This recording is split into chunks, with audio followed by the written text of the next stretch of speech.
morning and welcome to Newsfirst Prime Time Sunrise.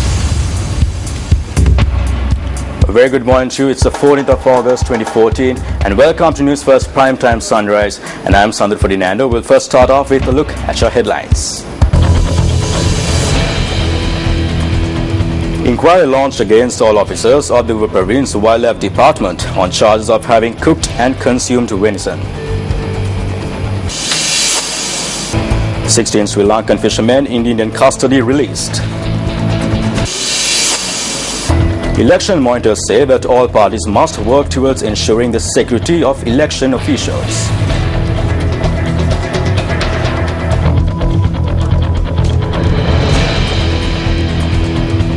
And now let's take a look at the stories in detail. The Minister of Wildlife Resources Conservation says that an investigation will be launched into the incident where officers of the Uva Province Wildlife Department had allegedly cooked and eaten venison.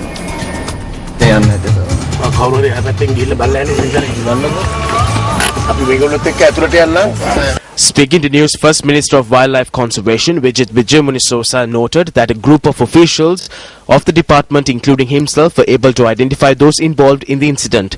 The minister said that 6 officers had been involved in the matter. The minister also noted that disciplinary action will be taken against those involved and steps will be taken to transfer these officers. The minister also noted that the number of officials at the Ministry of Wildlife and Conservation are believed to be involved in a racket which involved the selling of venison. The official in question had agreed that he purchased deer meat, cooked and consumed it. Around 4 to 5 people can eat the meat, and a single person cannot consume all that meat. There's another group which secretly consumed deer meat, and they are also employed at the same office. He did not give an account on the details of other groups. He claimed responsibility, but we cannot have any employees who consume such meat. Our objective is to protect the wildlife. This is bad, and had been occurring for a period of time now. I have given one of our officials to look further into the matter.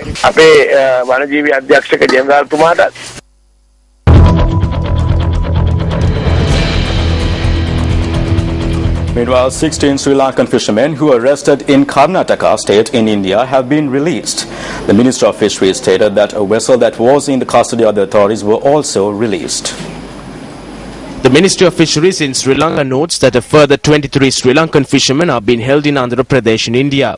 A senior official added that 11 vessels are also in the custody of Indian officials. Meanwhile, Sri Lanka President Mahinda Rajapaksa has ordered the Ministry of Fisheries to release all Indian fishermen in Sri Lankan custody. The President's media unit stated that these steps were taken in lieu of Indian independence celebrations. The Ministry of Fisheries also notes that 62 vessels belonging to the Indian fishermen are also held under the custody of Sri Lanka. Now, election monitors say that all persons must work together to ensure the security of officers engaged in election duties. The statement was issued in a joint communique released by the Campaign for Free and Fair Elections, the People's Action for Free and Fair Elections, and the Center for Monitoring Election Violence. The communique pointed out that the safety of election monitors is under threat. We have seen during the past elections that those officials who engage in election activities are being threatened. Government servants in Matra, Mahava, Kesbava, Mahara, Homagama have been threatened by politicians and their supporters. The latest incident involved the Deputy Elections Commissioner receiving a death threat. If this continues, the officers in the Department of Elections will not be able to carry on with their duties. නැතිවරණ නීති ආරක්ෂා කරන්නට උන්ට තියෙන හැකියාව දුර්වල වෙනවා.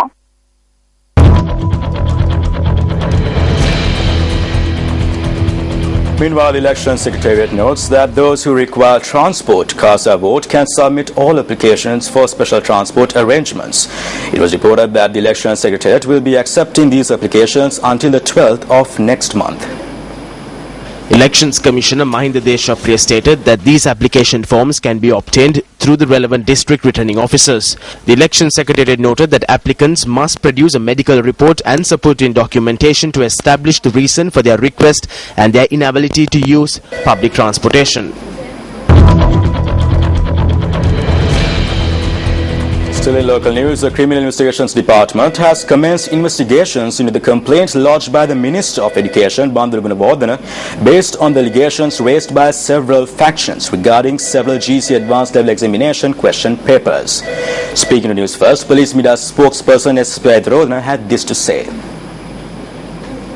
The Honorable Minister for Education, Bandula Gunawardena, has made a complaint at the Criminal Investigation Department yesterday regarding the examinations that are conducted by the Examinations Department at national level. He has stated that some groups or parties, every time they condemn the examination system, and it creates many problems about the examinations that are conducted at national level. So therefore, he has made a request to conduct an investigation on the issues, especially the tarnishing of the image of the examinations that are conducted by the Examination Department, especially the GCE O-Level, GCE A-Level, and in addition to that, the 5-year scholarships examination. Accordingly, the Criminal Investigation Department has deployed a special team to conduct the investigation.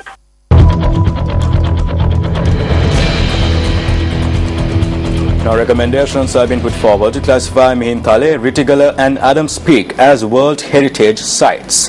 The recommendations were made at the South Asian World Heritage Conference in Lumbini, Nepal. The conference was held from the 3rd to the 10th of this month. A group representing Sri Lanka attended the conference. Director of Excavations of the Sri Lanka Archaeological Department, Namal Kodituaku, noted that a special group from UNESCO had been appointed to look into the feasibility nominations made. UNESCO will classify the sites as World Heritage Sites once the reviews have been completed.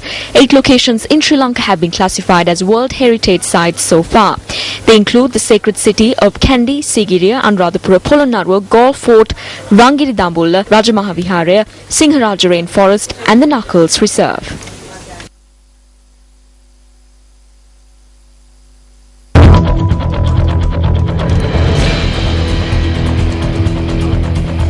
Meanwhile, the annual feast of the Madhu Shrine will be held tomorrow. A group of archbishops from Rome is due to arrive in the island to take part in the feast. The Railways Department added that a special train service will be in place for devotees visiting the Madhu church. A special train will leave the Nigambo railway station at 8 this morning. The department added that a special train will leave Madhu at 3 p.m. the following evening for Nigambo. And the Railways Department added that a special rail bus service will also operate from Adavachir to Madhu.